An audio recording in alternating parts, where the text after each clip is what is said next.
Alhamdulillah masih meneruskan ta'lim syama'ilu Rasulillah sallallahu alaihi wa alihi wasallam.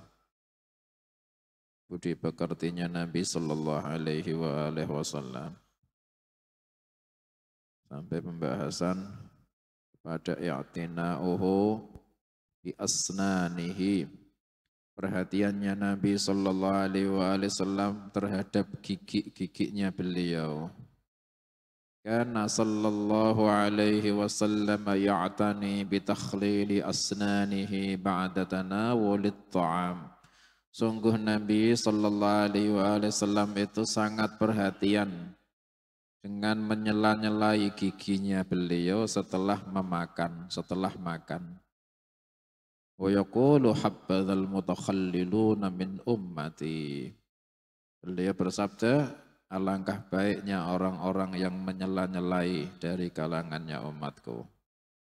Wa qad qila lahu wa mal mutakhalliluna ya Rasulullah. Para sahabat tanya, apa itu orang-orang yang menyela-nyelai ya Rasulullah? Faqala, maka Nabi sallallahu alaihi wasallam bersabda, al mutakhalliluna fil wudhu wal mutakhalliluna fit ta'am. Yaitu orang yang menyela-nyelai di dalam wudhu dan menyela-nyelai ketika di dalam makanan dan menyela-nyelai di dalam hal makanan. Adapun menyela-nyelai wudhu itu fal madmadah wal istinsyaq wa bainal asabi'. Menyela-nyelai di dalam wudhu itu artinya berkumur-kumur, madmadah, kemudian istinsyaq, menyedot banyu ke dalam hidung, kemudian menyela-nyelai jari-jari. Nah, itu ketika wudhu. Jadi sela-sela jari ini digosok dengan kelingking atau ngapurancang. Nah, ngapurancang kalau yang tangan. Nah, cuma gini-gini tak, keran diputer gini-gini tak. Nah, kadang sela-selanya ini tidak kena. Udah kena kok, sunnah. Sela-selai ngapurancang. Kemudian kalau kaki itu disela-selai dengan kelingking tangan yang kiri. Sela-selai antara jari-jari kaki semua. Itu sabdanya Nabi sallallahu alaihi wasallam, habbadzal mutakhallilun min ummati. Alangkah baiknya mereka. Itu kalau wudu aja baik, salatnya mesti baik. Semuanya diawali wudunya. Wudunya baik, salatnya mesti baik. Kalau salatnya baik, jangankan ke urusan duniawi ya, hisab yaumil kiamah aja ikut jadi baik kalau salatnya dihisab baik. Apalagi duniawi ya. Ya Allah. Wa amma taqlilut ta'am wali'annahu, adapun menyela-nyelai di dalam hal makanan, sabda Nabi sallallahu alaihi wasallam, fali'annahu laysa syai'un ashaddu 'alal malakaini min ayyariya baina asnani sahibihi ma ta'aman wa huwa qa'imun yusalli. Adapun menyela-nyelai di dalam hal makanan adalah karena sesungguhnya tidak ada yang lebih berat bagi dua malaikat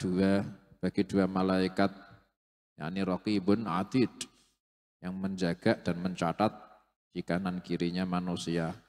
Tidak ada yang lebih berat bagi kedua malaikat daripada melihat di antara gigi-giginya orang yang dijaga itu ada makanan, sedangkan dia itu sholat sambil bau makanan tadi yang dimakan, bau pete, bau bawang. Itu malaikat itu paling berat itu. Soalnya malaikat ini sukanya yang wangi-wangi. Tidak suka yang bau pete ini masuk tidak enak. Ya, enak ya. Baunya, bau makanan, sisa-sisa makanan ini, malaikat ini berat. Malaikat ini merasa ya berat ya. Ya seperti kita kalau diajak ngobrol sama orang, ada kepor, waduh ya Allah. Itu malaikat lebih itu. Nah, makanya Nabi sallallahu alaihi wasallam itu memuji umatnya yang menyela-nyelai, yaitu ketika kalau makanan dengan cara berkumur-kumur. Termasuk perhatiannya Nabi Sallallahu Alaihi Wasallam dengan gigik-gigiknya beliau dan bau harumnya mulutnya beliau yang mulia. Itu termasuk diantaranya itu dengan beliau menjaga menggunakan siwak di dalam segala keadaan beliau. Ini siwak ini. Ya, siwak ini sunnah dengan amal ke, bahkan kalau bisa PR, tak kasih PR jenengan. Jenengan mesti kan punya kumpulan-kumpulan, punya geng-gengnya mesti. Punya kumpulan-kumpulan, nah itu kadang kumpulan ada yang tidak kenal. Apa sih ngesai apa tah siwak. Nah, jenengan tak kasih PR. PR ini bukan dari saya sebetulnya, dari Rasulullah Sallallahu Alaihi Wasallam. Man ahya sunnati faqad ahabbani. Siapa yang menghidupkan sunnahku, itu berarti dia memang cinta sama aku. Waman ahabbani kana ma'i fil jannah. Siapa yang cinta aku, akan bersamaku di dalam surga. Kesempatan gampang termasuk yang menghidupkan sunnah. Menghidupkan sunnah itu artinya di kalangan orang-orang yang tidak kenal itu sunnah, jenengan hidup ke. Nah, itu jenengan ajarke mereka itu siwak. Jenengan ajarke mereka siwak. Wah, aku udah pinter dalil loh, gampang tak ajari dalilnya. Hadis satu aja. Sholat 2 rakaat dengan bersiwak itu lebih baik daripada 70 rakaat tanpa siwak. Itu hadis hasan. Rawahul Abu Nuaim. Hadithun hasan. Itu sudah sholat kita itu 70 rakaat. Ya Allah, wis angel. 2 rakaat aja tapi dengan siwak. Itu jenengan hidup kedah di lingkungan teman-teman yang jenengan, keluarga yang jenengan, akhirnya kok bisa kenal siwak. Gara-gara jenengan, itu sudah dalil ya Rasulullah. Ini sudah jadi dalilku. Saya cinta kau ya Rasulullah. Ini ihya'us sunnah.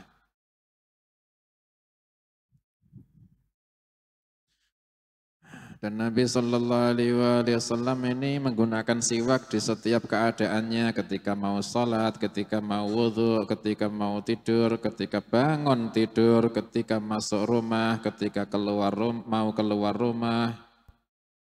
Bahkan beliau memerintahkan dan menganjurkan siwak. Beliau bersabda, as-siwaku mutahharatun lil fam mardhatun lirrabb. Siwak itu mensucikan mulut dan membuat ridha Tuhan. Masya Allah. Fadilah. Nah, ini hadis rawahun Nasa'i wa ghairah. Siwak itu mensucikan mulut, membuat ridha Tuhan. Ridhanya Allah ini ya paling mahal-mahal ya. Wa ridwanan minallahi akbar. Dan ridha dari Tuhanmu itu lebih besar, lebih agung. Caranya salah satunya siwak mardhatun lirrabb. Wa yaqulu beliau Nabi sallallahu alaihi wasallam juga bersabda, laula an asyqa ala ummati la amartuhum bisiwaki ma'a kulli salah. Beliau bersabda, andaikan saya tidak khawatir memberat-beratkan umatku, pasti sudah tak perintahkan mereka bersiwak setiap mau salat. Setiap mau sholat sebelum takbiratul ihram siwakan, kemudian setelah itu Allahu Akbar. Itu kepingin Nabi, kepinginin nemen, kepingin. Tapi mau merintah, tidak jadi. Kenapa ya Rasulullah? Khawatir umatku keberatan. Ya Rasulullah ini murah kok, tidak mahal. Tidak keberatan kami ya Rasulullah. Ini 10.000, tidak mahal. Iya, tapi khawatir aku. Bayangke. Kanjeng Nabi Sallallahu Alaihi Wasallam mesak kene sampai gitu. Ini ringan ya Rasulullah. Disai ini tidak berat, tidak kerasa bahkan. Tidak ada bebannya ya Rasulullah. Iya, tapi aku khawatir nih umatku keberatan. Ibu jenengan paling kasih sayang ibu jenengan ya. Itu jenengan dikongkon bolak-balik beli gas ya, beli apa? Galon ya. Abotnya berapa kilo. Rasulullah sallallahu alaihi wasallam mau merintah ini tidak jadi. Khawatir umatku keberatan. Allah.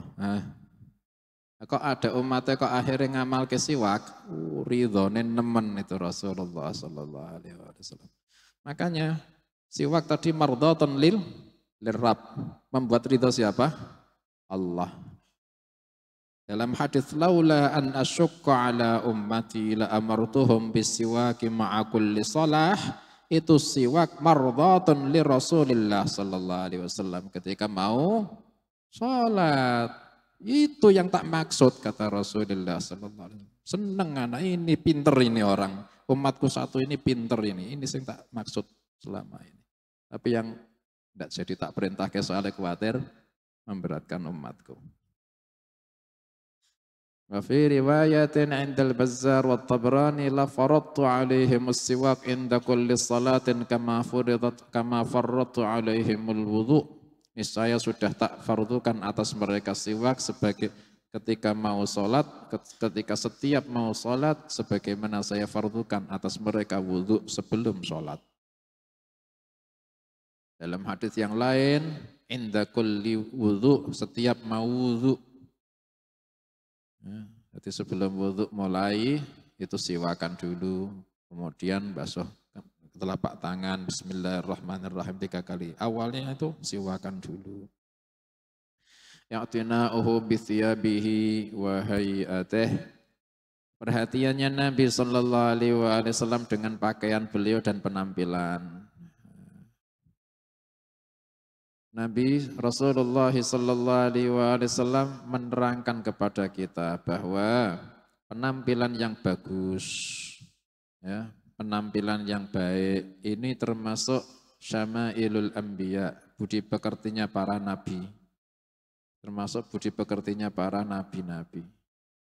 Wa khisaluhumul asilah, dan karakternya para nabi-nabi yang melekat. Semua nabi-nabi itu punya penampilan ini menarik. Ya salah satunya ya pakaiannya mereka ini noto. Ndak awur-awuran, ndak. Yang penting hati. Nah, iku cah saiki tok iku yang penting hati. Padune keset adus ya. Yang penting hati jare. Para nabi-nabi itu memperhatikan penampilan. Nabi Ibrahim alaihissalam paling rapi, paling ganteng, paling wangi di zamannya.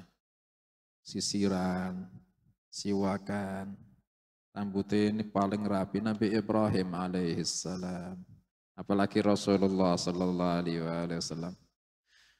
Dan Nabi kita Sayyidina Muhammad sallallahu alaihi wasallam adalah pimpinannya para nabi-nabi semua. Maka dari itu beliau ini paling bersih-bersihnya makhluknya Allah, baik dari segi badannya, pakaiannya, rumahnya, majlisnya. Paling bersih.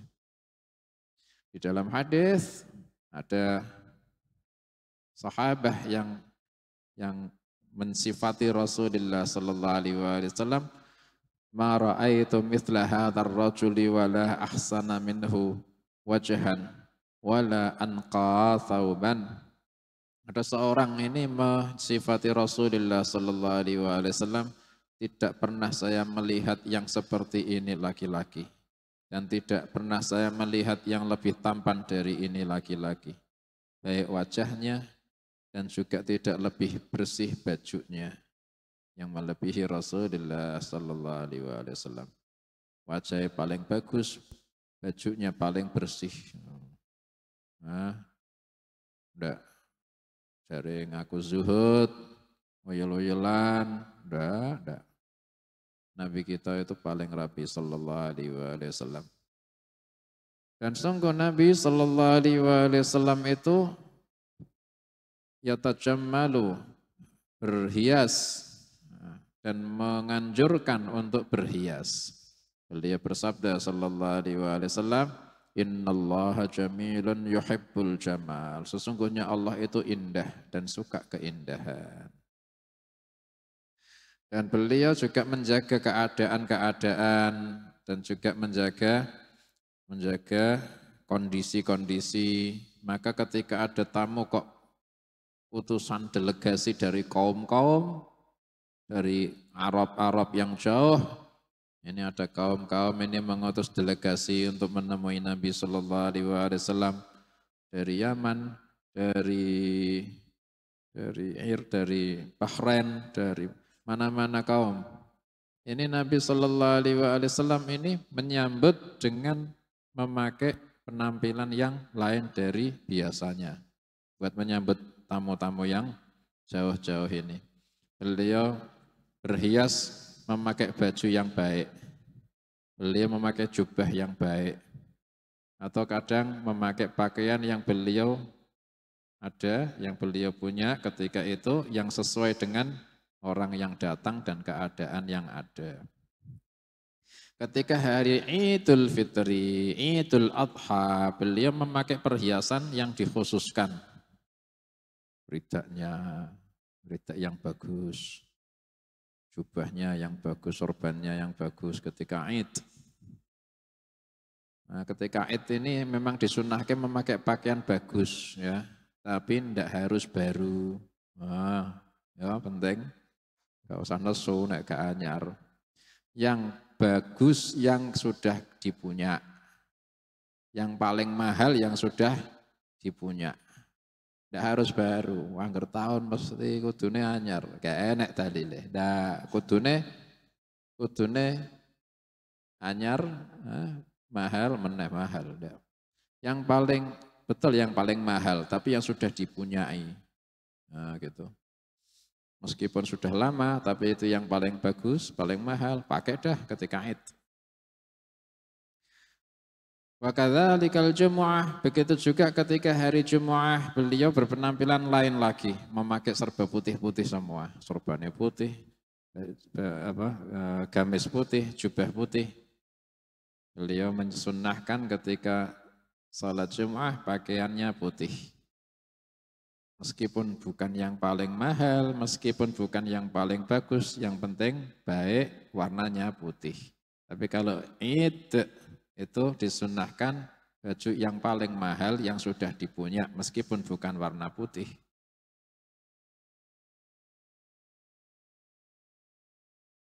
Dan beliau memerintahkan itu, beliau bersabda sallallahu alaihi wasallam, ahsinu libasakum wa aslihu rihalakum hatta takunu ka'annakum syamatan finnas.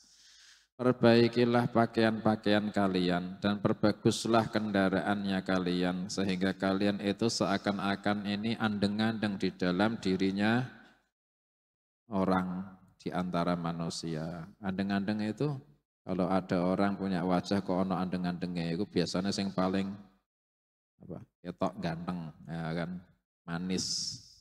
Nah itu Nabi Sallallahu Alaihi Wasallam itu merintah kalian kayak andeng-andeng, jadi paling manis kalau di kumpulannya orang-orang, pakaiannya bagus.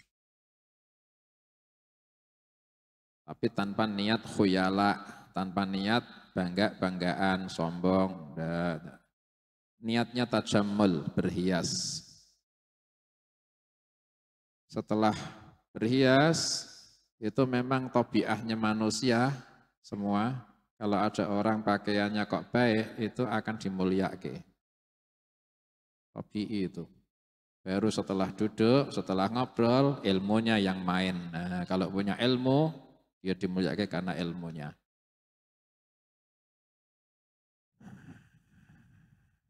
Nabi sallallahu alaihi wasallam bersabda, "Innallaha idza an'ama 'ala 'abdin ni'matan yuhibbu an yura athara ni'matihi 'ala 'abdihi." Sesungguhnya Allah ini ketika memberikan nikmat kepada hamba, satu nikmat ini Allah suka untuk dilihat bekas nikmatnya bekas nikmatnya ada di hamba itu.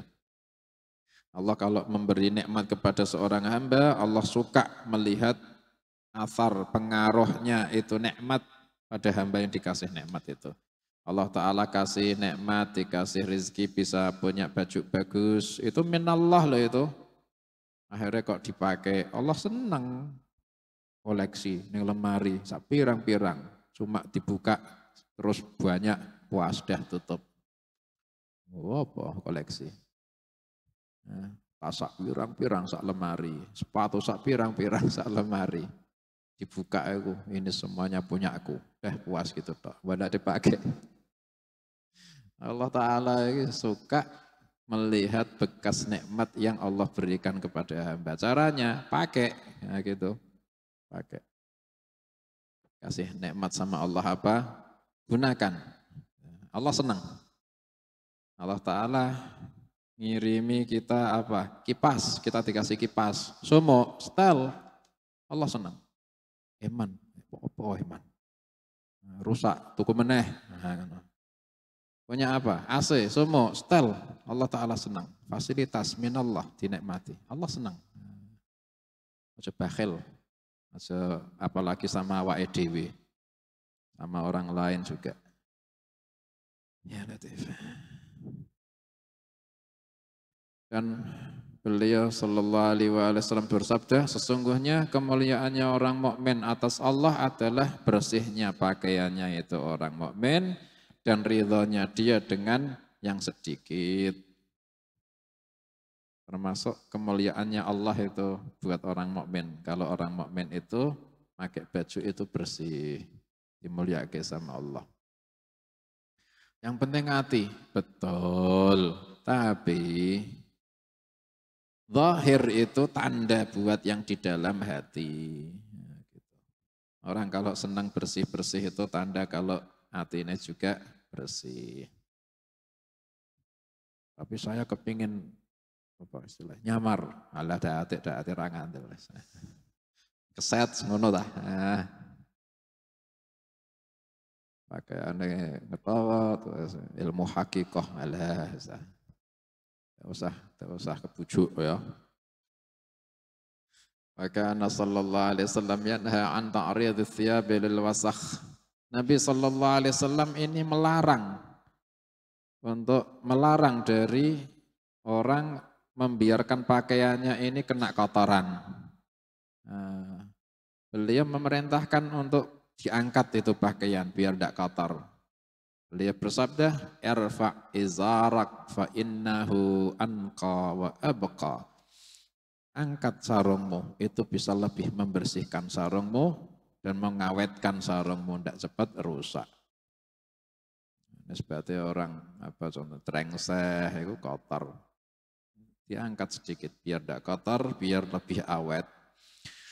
Perhatiannya Nabi Sallallahu Alaihi Wasallam kepada kebersihan rumah dan masjidnya beliau. Sungguh Nabi Sallallahu Alaihi Wasallam itu perhatian dengan kebersihan rumah. Beliau ini suka untuk bersih dan menganjurkan orang-orang untuk bersih. Beliau bersabda, "Nadzifu afniyatakum." Bersihkanlah halamannya kalian. Berarti kita kalau nyapu-nyapu, niati ini ganjaran lah. Jadi tidak usah debat karo ibu ngene kok dikongkan-kongkon. Iki ana dalile. Nadzifu afniyatakum. Bersihkanlah halaman kalian. Jadi nyaponi ittiba'an li amri Rasulillah sallallahu alaihi wasallam. Ganjaran ini ngaji ku enak cah. Kabeh-kabeh ku ana carane ini bisa jadi ganjaran. Wong pinter donya kan kabeh iso dadi duit. Wong ngaji kabeh iso dadi ganjaran. Nabi Sallallahu Alaihi Wasallam perhatian dengan kebersihan masjid dan beliau suka dengan orang yang mengurusi kebersihan itu masjid. Makanya ketika ada seorang perempuan meninggal, perempuan itu yang biasanya nyaponi masjid, meninggal. Itu para sahabat ini akhirnya langsung mensolati, mengubur tanpa menghabarkan ke Nabi Sallallahu Alaihi Wasallam setelah mengubur. Akhirnya Nabi Shallallahu Alaihi Wasallam ini berapa hari tidak kelihatan itu perempuan yang biasanya nyapa di masjid, tanya, di mana fulana? Dikabari, sudah meninggal ya Rasulullah. Nabi Shallallahu Alaihi Wasallam itu kelihatan gelo, bersabda, halla adaitu adantumuni, kenapa kalian tidak ngasih tahu saya? Akhirnya Nabi Shallallahu Alaihi Wasallam pergi ke kuburnya, sholat di atas makamnya, sholat jenazah. Soalnya itu yang biasanya bersih ke masjid. Nabi Shallallahu Alaihi Wasallam senang sama tukang yang, sama orang yang bersih-bersih ke. Ada juga Nabi punya di Masjid Nabawi itu dulu seorang laki-laki yang ditugasi khusus mewangi-wangi masjid dengan bukhur. Bukhur itu ini, bukhur, mipkharah, bukhur. Jadi areng, terus dikasih wangi-wangian, terus dikipasi, terus orangnya muter. Ya sampai itu kemana-mana, wangi masjid. Itu zaman almarhumah walidati, umi saya, sambil baca rotib, bukhur ini dikipasi keliling rumah sambil baca rotib, ini baca banter. Ya Allah biha, ya Allah biha, ya Karim, ya Allah bi husnil khatimah. Misal lemari dibukai dikipasi sampai tutup, wangi kabeh pakaian. Itu ada dulu juga laki-laki yang punya tugas gitu. Spesialis tabakhirul masjid, atau tukang bukhur wangi-wangi masjid. Namanya Naim Al-Mujmir. Sampai dijuluki Al-Mujmir, orang yang ahli mewangi-wangikan masjid. Dinamakan Mujmir karena tugasnya khusus membawa bukhur itu. Dan ini perintah tidak cuma untuk masjid, tapi untuk semuanya, rumah juga. Beliau juga bersabda, bahkan ada di dalam hadis, amarana Rasulullah sallallahu alaihi wasallam bibina'il masajid fitur wa amarana an nundifaha. Telah memerintahkan kami Rasulullah sallallahu alaihi wasallam untuk membangun masjid-masjid di kampung-kampung dan memerintahkan kami untuk membersihkannya masjid-masjid itu. Dalam riwayat yang lain wa an nutayyibaha, dan kami diperintah mewangi-wangikan masjid itu. Jadi bukhur ini adat sunnah Rasul ya sallallahu alaihi wasallam. Bukan terus dukun. Nah, sunnah Rasulullah sallallahu alaihi wasallam. Lenteng ada, tapi ini tetap kita niatnya sunnah Rasul ya. Tapi yang wangi loh ya, aja sing ambune nek iku. Nah iku kan memang ngundang jin ya, iku wis beda iku. Nek kita sunnah Rasul iki bukhur sing wangi ya. Aja sing marahi ngeluh. Aja sing marahi ngeluh. Dan Nabi Shallallahu Alaihi Wasallam memerintahkan ruangan untuk toilet, nah itu ditaruh di depannya masjid, jangan di dalamnya masjid, di luar ya nih, di luarnya masjid, jangan di dalamnya masjid, di luar masjid, sehingga tidak membuat kotor masjid. Nabi Shallallahu Alaihi Wasallam melarang orang membuang riak di dalam masjid. Dan Nabi Shallallahu Alaihi Wasallam menghabarkan bahwa membersihkan masjid dari kotoran meskipun kecil, staples 1 diambil, ditekuk biar tidak nyocok, terus disak. Soalnya nanti kalau nyocok terus disak, nanti kalau sudah keluar masjid baru dibuang, jangan di dalam masjid. Itu ada pahalanya besar loh itu, meskipun kecil. Sampai gitu. Sallallahu alaihi wa alihi wasallam. Sautuhu syarif, suaranya Nabi sallallahu alaihi wasallam yang mulia. Kana sautuhu sallallahu alaihi wasallam hasanan. Sungguh suaranya Nabi sallallahu alaihi wasallam itu bagus. Suaranya indah. Faqad akhbarana Anasun an dzalik, sungguh sudah mengkhabarkan kepada kita Anas bin Malik radhiyallahu anhu faqala ma ba'athallahu nabiyyan illa hasanal wajhi hasanas saut wa kana nabiyyukum ahsanahum wajhan wa ahsanahum sauta. Anas bin Malik radhiyallahu anhu berkata, tidaklah Allah mengutus seorang nabi kecuali pasti bagus wajahnya, bagus suaranya. Dan sungguh nabinya kalian itu paling bagus wajahnya dan paling bagusnya para nabi-nabi wajahnya dan paling bagusnya para nabi-nabi suaranya. Nabi-nabi yang terkenal wajahnya ganteng itu siapa? Nabi Sulaim, Nabi Yusuf, Nabi yang terkenal ganteng, Nabi Rasulullah Sallallahu Alaihi Wasallam lebih ganteng ketimbang Nabi Yusuf. Nabi yang terkenal suaranya bagus, Nabi Dawud alaihi salam. Nabi Muhammad Sallallahu Alaihi Wasallam suaranya lebih indah ketimbang Nabi Dawud alaihi salam. Kalau sekarang suara yang enak didengar ke manusia suara apa? Burung ya? Perkutut ya? Nabi Dawud alaihi salam kalau membaca Zabur, burungnya yang ngerumuni Nabi Dawud. Di atasnya Nabi Dawud. Suara indah, indah. Nabi Musa al-Ash'ari radhiyallahu anhu ini sahabat suaranya bagus. Ngaji Quran didengar ke sama Nabi sallallahu alaihi wasallam. Akhirnya ketika itu malam. Besoknya Nabi sallallahu alaihi wasallam bersabda, "Ya Aba Musa, laqad utita mizmaran min mazamiri ali Dawud." Wahai Abi Musa, kau dikasih suara bagus seperti suara bagusnya keluarga Dawud. Rasulullah sallallahu alaihi wasallam suaranya lebih bagus ketimbang suaranya Nabi Dawud alaihi salam. Lebih bagusan suaranya Rasulullah sallallahu alaihi wasallam. Berkata Al-Barra bin Azib, qara'a Rasulullah sallallahu alaihi wasallam fil isya'i wat-tini waz-zaitun, falam asma' sautan ahsana minhu. Barra bin Azib radhiyallahu anhu meriwayatkan Rasulullah sallallahu alaihi wasallam pernah membaca di dalam salat Isya surah wat-tini waz-zaitun. Kata Barra, saya tidak pernah mendengar suara yang lebih indah daripada suaranya Rasulullah sallallahu alaihi wasallam.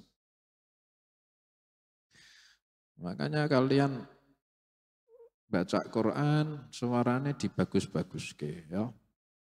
Baca tajwid, tartil, ada iramanya, ya, suaranya dibagus Alah suaranya takdirnya kayak gini. Bisa diikhtiari. Bisa diikhtiari. Digurah. Niatnya biar mengeluarkan lendir. Biar suaranya itu digunakan buat baca Quran. Itu pahala itu. Ya Allah. Jubair bin Mut'im meriwayatkan radhiyallahu anhu. Kana sallallahu alaihi wasallam hasanan nawamah wa kana fi sawtihi sahlun kama taqulu Ummu Ma'bad. Jubair bin Mut'im radhiyallahu anhu meriwayatkan sungguh Rasulullah sallallahu alaihi wasallam ini orang yang indah iramanya. Nah, kalau berkata-kata. Dan di dalam suaranya Nabi sallallahu alaihi wasallam ini ada serak-seraknya. Tapi serak-serak yang bukan sakit ya. Suaranya ini serak-serak yang adem. Nah, serak ini akan ada yang sakit ya toh. Ada orang suaranya serak tapi seraknya ini adem. Yang mendengarkan ini enak. Ummu Ma'bad meriwayatkan ketika dulu Nabi sallallahu alaihi wasallam mampir ke kemahnya. Juga gitu, suaranya ini ada serak-seraknya. Tapi biasanya kalau orang suaranya itu serak basah ya. Serak-serak basah. Biasanya kalau orang suaranya serak atau serak basah, ini biasanya tidak bisa keras. Ya, Nabi Shallallahu Alaihi Wasallam suaranya ini sahal, ada serak-serak basah, tapi babi ayyakuna hadas saut, tapi bisa keras, bisa terdengar sampai jauh. Padahal serak-serak basah. Subhanallah, biasanya nek serak-serak basah ya tidak bisa gembar, biasanya. Gembar sitik terus lehernya wis otote metu kabeh. Memang karakter suaranya tidak bisa keras ya. Ini Rasulullah sallallahu alaihi wasallam suaranya serak-serak basah tapi bisa terdengar jelas sampai jauh. Dan di dalam suaranya itu ada kekuatan sehingga bisa sampai di tempat yang suaranya orang-orang tidak sampai sejauh itu. Nabi Sallallahu Alaihi Wasallam bisa sampai jauh. Al-Barra mansifati suaranya Nabi Sallallahu Alaihi Wasallam, khatabana hatta asma'al awatiqa fi khudurihin. Nabi Sallallahu Alaihi Wasallam ini khutbah di depan kami, para sahabat. Ya ini laki-laki. Ini sampai Nabi Sallallahu Alaihi Wasallam memperdengarkan suaranya ke perawan-perawan yang dipingit di dalam rumah-rumahnya, di dalam kamarnya, diperdengarkan, dengar semua. Pasal khutbahnya di masjid. Wallah alam, mungkin ketika itu kepingin nasihat kepada perempuan-perempuan, mungkin akhirnya dibanter ke. Ini buat perempuan perawan akhirnya. Sampai dalam rumah ya. Dengar.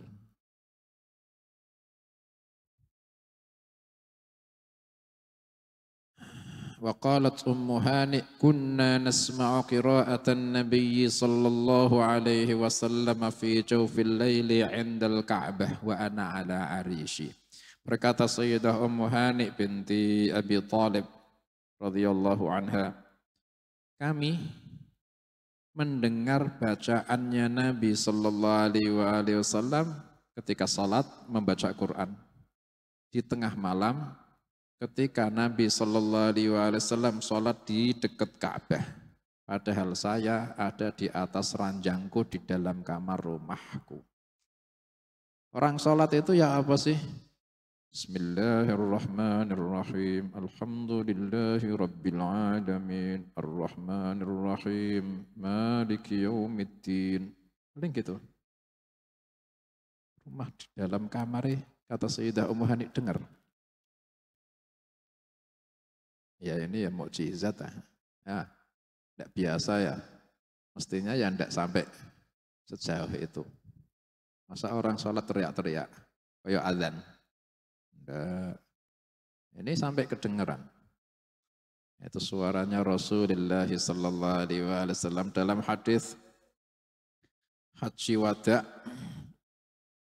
Nabi sallallahu alaihi wasallam ini khutbah di depan semua sahabat yang hadir ketika Haji Wada. Itu semua sahabat yang hadir jumlahnya 24.000 jiwa. Dan semua dengar. Tidak ada mic itu. Tidak ada speaker. Dengar semua. Sampai-sampai ada perempuan yang itu ikut mendengarkan khutbah Haji Wada ketika itu dari jauh. Ketika itu bawa anak kecil ya sudah di belakang, jauh, itu anak kecil ya tidak kelihatan. Sampai anak kecilnya itu digendong sama ibu digendong sampai di atas. Nah, lihat itu orang yang khutbah. Dilihat, sudah lihat, sudah. Turun ke. Itu Rasulullah sallallahu alaihi wasallam. Jadi sahabat langsung. Man laqiya bin Nabi sallallahu alaihi wasallam mu'minan bih. Sempurnanya hatinya Nabi Muhammad sallallahu alaihi wasallam. Sesungguhnya hatinya Nabi Muhammad Sayyidina Muhammad sallallahu alaihi wasallam ini sebaik-baik hati, paling luasnya hati, paling kuatnya hati, paling takwanya hati, paling bersihnya hati, paling lembutnya hati, paling halusnya hati. Dan itulah hati yang memuat kesadaran, curahan, nur, iman, dan Al-Quran. Maka sebaik-baik hati adalah hatinya Rasulullah sallallahu alaihi wasallam.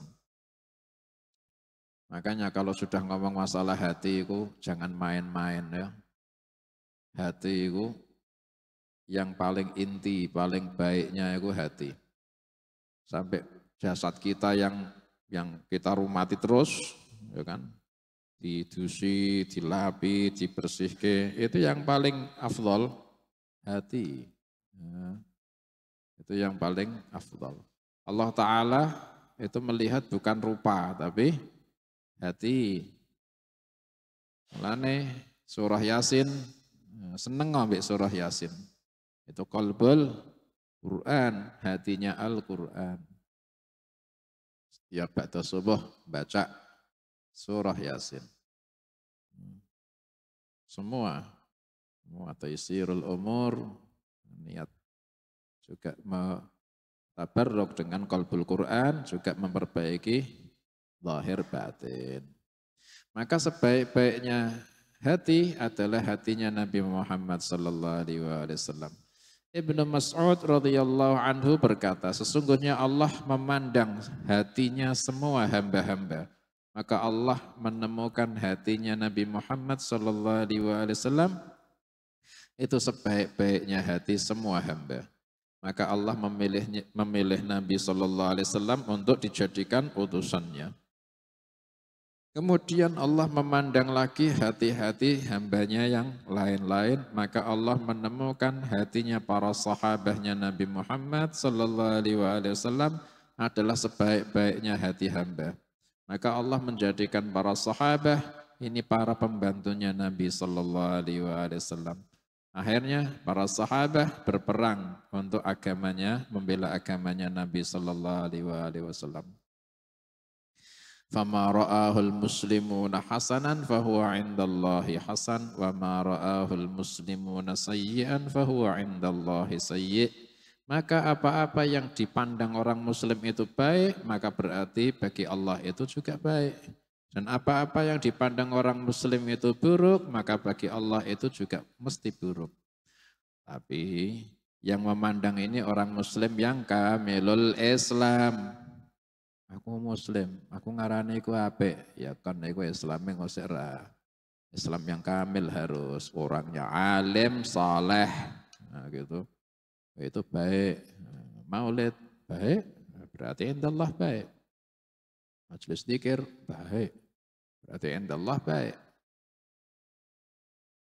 Ya Allah, wa kama anna qalbahu syarif sallallahu alaihi wasallam huwa azkal qulub wa atharuha. Sebagaimana hatinya Nabi sallallahu alaihi wasallam adalah paling sucinya hati, itu sudah pernah hatinya Nabi sallallahu alaihi wasallam ini dadanya ini dibelah untuk dibersihkan hatinya. Mulai ketika dulu kecil itu sudah dikeluarkan dari hatinya Nabi sallallahu alaihi wasallam haddus syaitan namanya, bagiannya setan. Anas bin Malik radhiyallahu anhu meriwayatkan sesungguhnya Rasulullah sallallahu alaihi wasallam dulu pernah didatangi malaikat Jibril alaihi salam ketika masih kecil. Ketika itu dirawat sama Sayyidah Halimah As-Sa'diyah. Ketika itu Nabi sallallahu alaihi wasallam masih kecil, umur 2 tahunan. Ketika itu sedang main bersama anak-anak yang lain. Tiba-tiba didatangi malaikat Jibril alaihi salam, mengambil Nabi sallallahu alaihi wasallam, kemudian membaringkan Nabi sallallahu alaihi wasallam, kemudian membelah dadanya. Kemudian mengambil hatinya dari dalam. Kemudian mengeluarkan dari hatinya Nabi sallallahu alaihi wasallam segumpal darah. sambil berkata, hadza haddus syaitani minka. Inilah bagiannya setan dari kau. Kemudian dibuang. Kemudian dibersihkan di dalam wadah dari emas. Dibersihkan dengan air zam-zam. Setelah bersih, kemudian dikembalikan tempatnya, dadanya dikembalikan, ditempelkan lagi, direkatkan lagi di tempatnya. Ulama bahas ketika malaikat Jibril alaihi salam mengatakan hadza haddus syaitani minka, ini adalah bagiannya setan dari kau, dibuang. Para ulama ini ada yang menafsiri ini adalah bagiannya setan dari tubuhmu, artinya tempatnya setan membisikkan was-was di hati. Akhirnya dibuang sehingga setan tidak punya tempat untuk membisikkan was-was di dalam hatinya Rasulullah sallallahu alaihi wasallam. Itu tafsir para ulama. Tapi Sayyid Muhammad bin Alwi Al-Maliki radhiyallahu anhu punya tafsir yang lain. Dan tafsirnya ini Masya Allah indah. Kalau tafsir versi Sayyid Muhammad bin Alwi Al-Maliki radhiyallahu anhu, ketika malaikat Jibril alaihi salam mengatakan hadza haddus syaitani minka, ini adalah bagiannya setan dari kau, dibuang. Itu versi Sayyid Muhammad bin Alwi Al-Maliki mengatakan hatinya Nabi sallallahu alaihi wasallam itu hati yang paling rahmah, paling belas kasih. Soalnya Allah Ta'ala mengutus Nabi sallallahu alaihi wasallam untuk rahmatan lil alamin, untuk rahmat kepada semua alam. Akhirnya hatinya Nabi sallallahu alaihi wasallam ini kalau semua alam, kalau sama semua alam ini kasih sayang. Termasuk alam, termasuk semua alam adalah syaitan. Termasuk alam itu. Makanya ketika itu malaikat Jibril alaihissalam mengambil satu gumpalan alaqah atau gumpalan darah sambil berkata, ini bagian syaitan dari kau, dibuang. Yakni kata Sayyid Muhammad, sehingga Nabi sallallahu alaihi wasallam rahmah kepada seluruh alam kecuali sama syaitan. Tidak ada kasihan, musuh. Nah, itu ajib. Makanya kalau tidak dibuang, oh setan ya mesake, oh enggak ada mesake-mesakenan. Innas syaitana lakum aduwwun fattakhidhuhu aduwwa. Setan itu adalah buat kalian musuh, jadikan dia musuh selamanya. Wis damai, ndak anak damai sama setan. Ya Latif, ya Latif. Makanya selain kepada syaitan, hatinya Nabi sallallahu alaihi wasallam ini paling rahmah kepada semua alam. Ya Latif. Itu ketika masih kecil dan tanpa rasa sakit. Makanya sekarang ada operasi dioda, ladil orangnya kok tidak mati. Setelah Rasulullah Shallallahu Alaihi Wasallam pernah mengalami operasi, ya tidak mati, masih hidup setelah dibelah dadanya. Sekarang tidak usah heran, ada operasi dibelah, kok otaknya dibelah, wala tanpa rasa sakit, dibius. Dulu Rasulullah Sallallahu Alaihi Wasallam mengalami dibelah tanpa rasa sakit. Wa syaqqu batnahu syakkan latif wa ma akhraju min qalbihi adza walakinnahum zaduhu tuhran ala tuhrin. Malaikat tidak membuang kotoran dari hatinya Nabi, mau suci kok. Tapi malaikat menambah suci setelah suci. Dan itu terjadi ketika dulu pertama kali ketika masih anak-anak. Dan kedua ketika Nabi Shallallahu Alaihi Wasallam umur 10 tahun dibelah lagi. Sebelum balik umur 10 tahun dibelah yang kedua kalinya. Soalnya orang kalau balik pikirannya itu, apalagi kalau laki-laki, itu membuat celah biasanya. Nabi sallallahu alaihi wasallam sebelum balik dibersihke hatine tetap suci. Makanya orang kalau pikirannya kok kotor ngeres, itu dalam Quran disebut fi qulubihim marad. Ada fi qulubihim marad itu kadang sifatnya orang munafik, fi qulubihim marad. Ada juga fi qulubihim marad orang yang pikirannya itu kotor, jima, pikirannya itu perji, pikirannya ngeres, fi qulubihim marad. Nah, ada. Itu Nabi Shallallahu Alaihi Wasallam ini disucikan dari itu. Dalam surah Ahzab itu disebutkan ya gitu. Orang yang la illam yantahil munafiquna walladzina fi qulubihim maradun wal murjifuna fil madinati lanukhrij dikatakan ketika di surah Ahzab orang yang pikirannya itu kayak gitu-gitu ngeres-ngeres itu fi qulubihim marad. Diobati harus. Aku pikiranku kok ngono ya. Sakit iku, preksake. Preksa karo sapa? Ya Quran. Periksa sama ilmu, periksa sama diobati sama zikrullah. Buat hubungan sama orang yang hatinya bersih. Rasulullah sallallahu alaihi wasallam membersihkan hati juga. Sering baca qalbul Quran biar kalbunya juga bersih, surah Yasin. Salamun qaulan mir rabbir rahim. Kemudian yang ketiga kalinya ketika Nabi sallallahu alaihi wasallam diangkat jadi nabi, dibersihkan lagi ketiga kalinya, dibelah. Kemudian yang keempat ketika mau Isra Mi'raj juga dibelah lagi keempat kalinya. Walhasil hatinya Nabi sallallahu alaihi wasallam paling bersih, paling pemberani, paling kuat, paling lembut. Mudah-mudahan kita dapat hati yang lembut, bersih, berani, kuat. Bijahi qalbi Rasulillah sallallahu alaihi wasallam asy-syarif. Amin ya rabbal alamin. Mohon bantuan surat Al-Fatihah.